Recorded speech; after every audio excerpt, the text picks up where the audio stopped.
Nós vamos dar continuidade às nossas aulas. Vamos falar sobre Idade Média. E o importante na Idade Média, pelo seu longo tempo histórico, de 1000 anos, né, é que a gente precisa, antes de qualquer coisa, observar a linha do tempo. Gente, quando a gente observa uma linha do tempo, a gente precisa entender que ela é feita para facilitar a vida do estudante, é feita para que você entenda de forma mais didática como se estrutura, certo, um período histórico. Então, esses períodos históricos, eles se estabelecem. A gente já viu duas civilizações na Idade Antiga, né? E vamos agora começar a trabalhar na Idade Média, ok? Então, olha só. Aqui você tem uma linha do tempo e eu vou começar a explicar a vocês a Idade Antiga, que é isso que você está olhando aqui, anterior a 476, nós tivemos nossos estudos em cima de duas civilizações. Estudamos a Grécia Antiga, né, seus 5 períodos, e estudamos Roma, com monarquia, república e império. Pois bem, quando a gente chega em Roma, e aí no final do império acontece a queda do Império Romano, lembrando a você que na aula anterior eu chamei muita atenção de todos que nós tínhamos em 476 a queda do Império Romano do Ocidente, né? Lembre-se que o Oriente ele vai ficar preservado, porque Teodósio, o imperador Teodósio, havia feito a divisão, né, de Império Romano do Ocidente e Império Romano do Oriente. A gente vai ter, então, em 476, a queda do Império Romano do Ocidente, né? E aí começa o que nós chamamos de Idade Média. Essa Idade Média que começa aqui em 476, ela vai até 1453, quando cai Constantinopla, que é exatamente a capital do Império Romano do Oriente, mas que nós não vamos chamar mais de Império Romano do Oriente, nós vamos chamar de Império Bizantino. Está aqui destacado. Então, aqui, na Alta Idade Média, certo? Período que vai de 476, século V, até o século X, a Alta Idade Média, nós vamos ter como destaques e precisamos observar como se estruturou o Império Bizantino, como ocorreu a expansão islâmica, de que forma o Império Carolíngio se formou, principalmente porque tem uma relação muito forte com o cristianismo, e, posteriormente, nós vamos estudar como se estabeleceu as relações feudais com a servidão e a suzerania e vassalagem. Chegando no século X, nós temos uma ruptura. Por que temos uma ruptura? Porque entre o século IX e o século XII, os vikings, que fizeram grandes invasões aqui, estabeleceram no século XII o fim dessas invasões, e aí nós vamos ter um processo inverso do que aconteceu na Alta Idade Média. Ou seja, a Baixa Idade Média ela vai ser tipo um florescimento do que existia. As cidades renascem, então você tem o renascimento comercial e o renascimento urbano. Você tem o fim das cruzadas, que vamos entender o que foram essas cruzadas e qual a importância que elas tiveram. E teremos, já no finalzinho da Baixa Idade Média, a formação das monarquias nacionais e, consequentemente, a crise do feudalismo. Né? O sistema feudal, que foi tão característico da Alta Idade Média, aqui ele vai entrar em crise, junto com 3 fatores determinantes que explicam a Baixa Idade Média. A peste negra, né? Nós que estamos vivendo um período de pandemia, a peste foi a primeira grande pandemia, né, a assolar a humanidade. A fome, porque a Europa passa por ciclos de fome por conta principalmente de alterações climáticas, e a Guerra dos 100 Anos, que também tem uma importância para a gente entender o final da Idade Média. Claro, a partir de 1453, aí sim nós vamos ter a passagem para a modernidade. Beleza? Então, como nós vamos começar nosso estudo? Aqui, com a queda do Império Romano em 476. E você sabe, na aula anterior eu destaquei o quê? Roma vivia uma crise. Vamos revisar a crise? A crise ocorreu por qual razão? Ocorreu porque Roma parou de crescer, parando de crescer, para de capturar escravos. Com a diminuição dos escravos, acontece a redução desses escravos nos latifúndios, que passam a produzir menos alimentos. Com menos alimentos, menos comércio.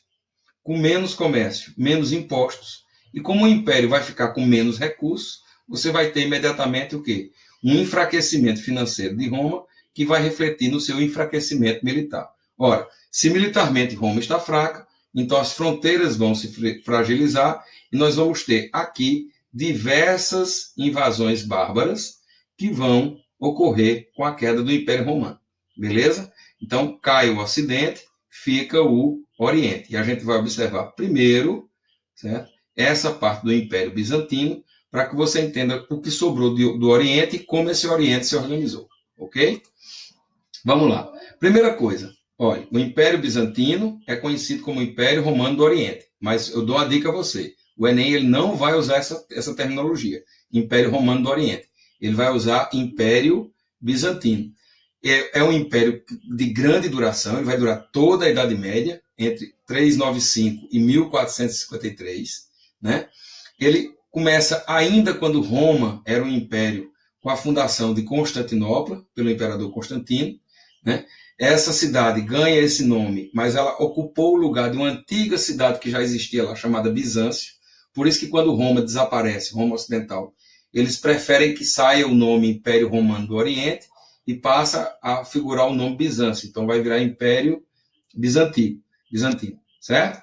Então, nesse império, né, se concentra uma série de antigos domínios que Roma estabeleceu, né? E nós vamos ter dois fatores marcantes desse Império Bizantino que se diferenciam muito do Império Romano. A primeira coisa, a língua grega ela começa a substituir o latim. A gente não vai ter no Império Bizantino o uso do latim como nós tínhamos no Império Romano. E uma outra questão importante, o imperador romano ele tinha muitos poderes. Ele era príncipe, ele era imperator, ele era como se fosse um cônsul vitalício, ele tinha uma participação muito importante.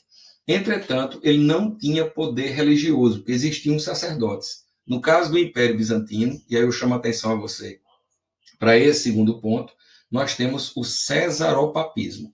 César vem de imperador, papismo vem de papa.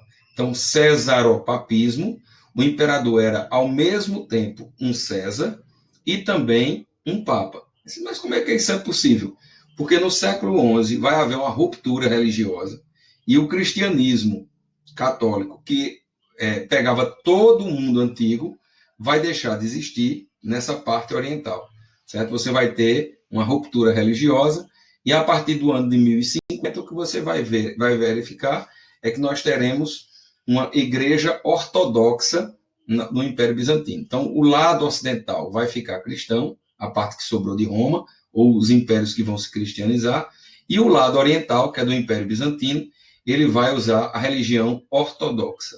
É interessante que você anote para que você entenda de que forma, certo?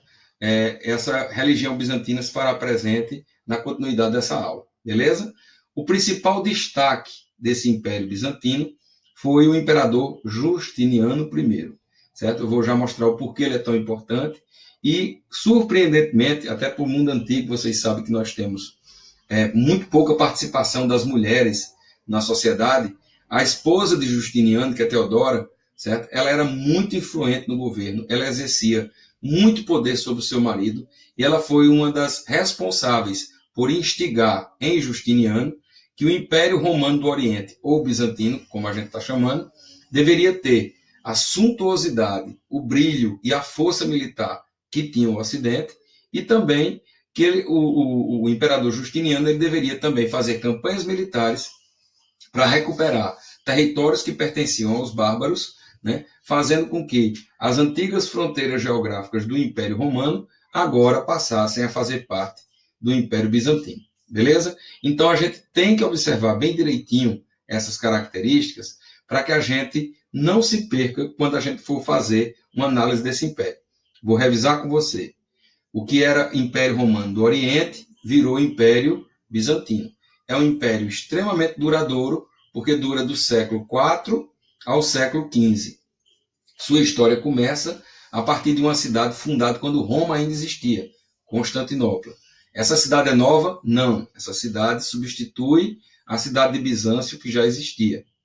Neste Império Bizantino, que vai ter uma porção territorial significativa, não vai prevalecer o latim, vai prevalecer a língua grega. E o imperador bizantino, ao contrário do imperador do Ocidente, ele tanto tinha poderes políticos, como também poder religioso. Qual a religião que eu avisei para vocês que você não pode esquecer? A Igreja Ortodoxa. E entre todos os imperadores bizantinos, nesse longo período, o principal deles, e o que o Enem geralmente cobra quando vai tratar sobre o Império Bizantino, é de Justiniano I, né, e da influência que Teodora tinha em relação a ele. Beleza? Então vamos para frente. Aqui você tem, certo? O que era inicialmente o Império Bizantino, né, o Império Romano do Oriente, é essa parte em laranja, ou seja, uma parte bastante extensa, que pegava aqui ó, o Egito, a Península do Sinai, sobe pela Palestina e pega toda essa região da Ásia Menor, certo?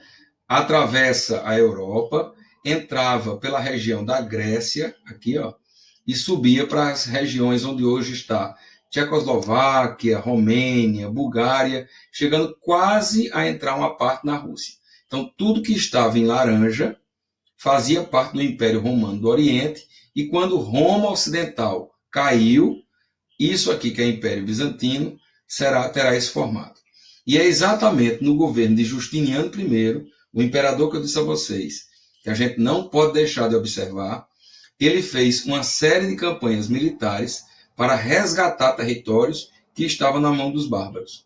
Entre os territórios, ele resgatou a região da Áustria aqui, a Península Itálica, né? Ou seja, ele restaura e resgata o antigo Império Romano do Ocidente e passa a incorporá-lo ao Império Bizantino. A região de Cartago, ó, tão importante durante aquelas guerras de Roma, né? A região da Líbia, indo até aqui próximo ao Marrocos. E também concentrou conquistas na região da Península Ibérica, controlando aqui o Estreito de Gibraltar, né? E dominando as regiões da Cartagena, de Córdoba, na região da hoje Espanha. Por que os bizantinos não avançaram mais? Porque encontraram muita dificuldade com povos bárbaros, como os visigodos, aqui na Península Ibérica, os eslavos, que na região oriental, e os francos, que vão dominar grande parte da região que compreende a França, a Bélgica, a Holanda, a Alemanha e até uma partezinha da Inglaterra. Então, quando a gente fala em Império Bizantino, a gente tem dois momentos. O momento antes de Justiniano, que é esse que está aqui em laranja, e o momento com Justiniano, que é o grande conquistador do Império Bizantino. Beleza? Vamos para frente. Por que esse império cai? Bom, na Baixa Idade Média, o problema maior é que o lado ocidental sofria muita pressão por parte dos francos, certo? Do Reino Franco, que vai incorporar grandes porções da Itália, tomando o Império Bizantino, certo? E ali aquela região era muito rica. Você tem também outros povos bárbaros começando a infiltrar-se dentro da fronteira do Império Bizantino, além dos custos militares muito altos para manter todos esses territórios, o que vai empobrecendo e enfraquecendo o Império. É preciso destacar também que as cruzadas ocidentais, né, católicas, né, e a ascensão comercial depois das cidades italianas vão fazer com que o Império Bizantino perca muito poder econômico. E no século XIV são exatamente os turcos otomanos, né, da região dos Balcãs, que vão começar uma grande ofensiva sobre os territórios bizantinos e vão começar a tomar todos esses territórios até que fica restando apenas a cidade de Constantinopla. Constantinopla, que era uma cidade muito fortificada, tinha uma sequência de 3 proteções de muro, era considerado por muitos e tinha ficado mais de quase 1000 anos sem ser invadida, vai ser invadida pelos turcos, comandados por Maomé II, certo? E Maomé II usando canhões de grande porte e usando estratégias fantásticas, e aí eu chamo a atenção para uma série da Netflix que eu já avisei na aula anterior, certo? Sobre a questão dos otomanos, para você ver como a cidade de Constantinopla cai nas mãos dos otomanos. É exatamente quando Constantinopla cai que esse Império Bizantino se desestrutura. Então, vou repetir mais uma vez: enfraquecida economicamente e devido a invasões no Ocidente, inicialmente, custos muito elevados para manter territórios muito distantes, certo? Reestruturação das cidades italianas, que passaram a dominar o comércio do Mediterrâneo, enfraquecendo ainda mais o Império Bizantino, e nas ofensivas dos turcos otomanos, né, acaba que Maomé II conquista o território de Constantinopla e passa a dominar todo o território de Bizâncio na mão dos turcos, certo?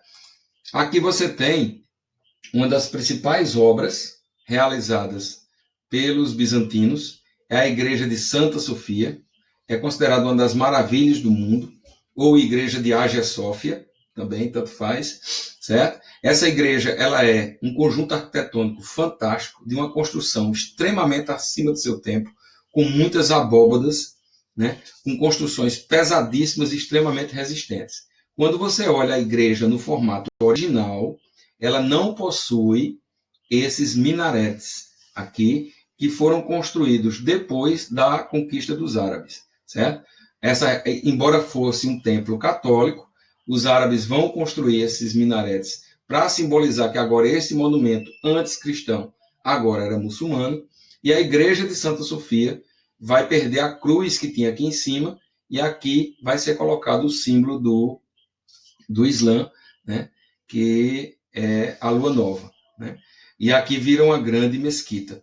Essas construções bizantinas de beleza extraordinária, você pode ver aqui por dentro da igreja de Santa Sofia como os bizantinos eles eram caprichosos na parte arquitetônica e na parte da decoração, né? Uma igreja com grandes abóbadas, com várias naves, utilizando colunas romanas e gregas, mostrando a influência que o Ocidente ainda tinha nas construções, embora essa construção em abóbadas seja uma característica das construções orientais, né? E aqui você vê uma foto recente com símbolos do Islã, porque essa igreja foi tomada pelos turcos e aí acaba virando, né, uma igreja, um templo islâmico, né?